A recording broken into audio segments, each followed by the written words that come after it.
Bonjour, nous nous retrouvons pour la suite du cours sur les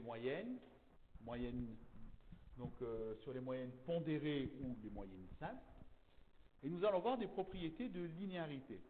Alors, ces propriétés de linéarité sont très intuitives, c'est pour ça que je vais démarrer par les exemples, et ensuite nous formulerons ensemble, au fur et à mesure, ces deux propriétés. Donc, on part ici sur des notes. Les notes de Gwenaël pour le deuxième trimestre en mathématiques sont 8, 15, 12, 12. Calculer sa moyenne brute sans coefficient. En fait, ça veut dire que toutes les notes comptent pour un même coefficient, pour une seule note. Donc on fait 8, plus 15, plus 12, plus 12, divisé par 4 notes. Donc ça peut se calculer mentalement, puisque 15 et 8, 23, 12 et 12, 24, 24 plus 23, 47.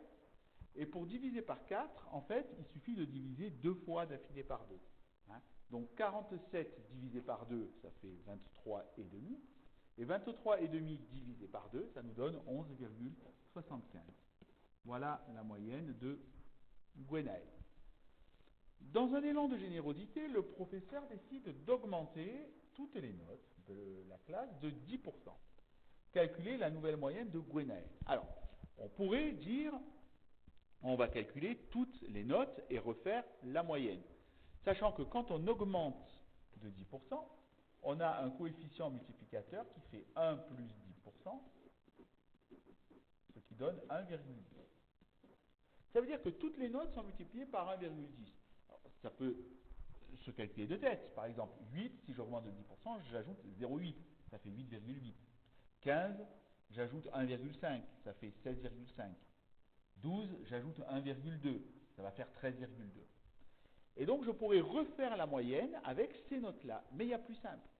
Si toutes les notes sont multipliées par 1,10, eh bien, en fait, grâce à la propriété de linéarité de la moyenne va être aussi multipliée par 1,10.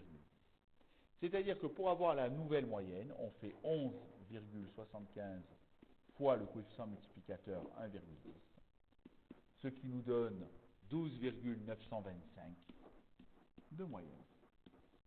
Sa moyenne a augmenté de 10%. Si vous faites 11,75 multiplié par 1,10, ça fait 12,925. 10% c'est 1,175. 1,175 plus 11,75, ça fait bien. Donc, première propriété, si on a une série S qui a une moyenne que j'appelle X bar, c'est les notes initiales de Gwenaël. La série S' obtenue en multipliant toutes les modalités, ici les modalités ce sont des notes, de la série S par un réel K. Alors ici toutes les notes sont multipliées par 1,10. Eh bien la nouvelle moyenne, c'est-à-dire X bar prime, s'obtient en faisant l'ancienne moyenne, X bar, fois le coefficient multiplicateur K. Ce n'est pas la peine de recalculer une nouvelle moyenne. Voilà, deuxième exemple, avec Arthur. Arthur, lui, qui a eu un peu moins de chance. Alors, on va voir pourquoi. Lui, ses notes en mathématiques, c'est 5, 15, 8, 12. Il faut donc calculer sa moyenne brute. Pareil, toutes les notes comptent coefficient 1. Donc, 5 plus 15 plus 8 plus 12 divisé par 4. Alors, pareil que tout à l'heure, c'est encore plus simple. 8 et 12, ça me donne 20. 5 et 15. 5 et 15, donc ça va me donner 20 aussi. 20 plus 20, 40. Et 40 divisé par 4, ça nous donne 10.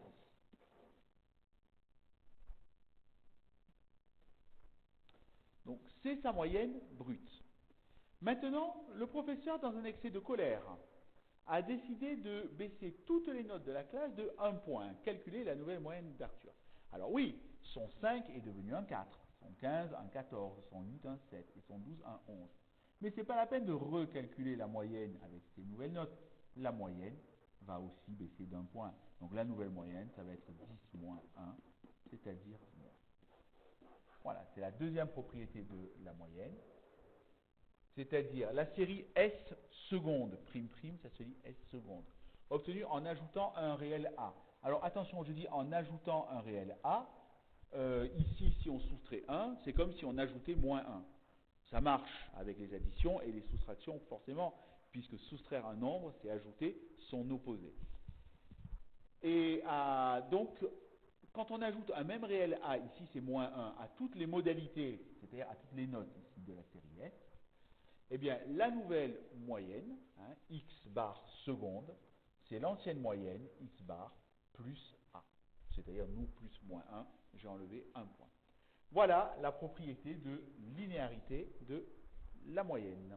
Alors, bien entendu, ça va marcher quand on va faire les deux.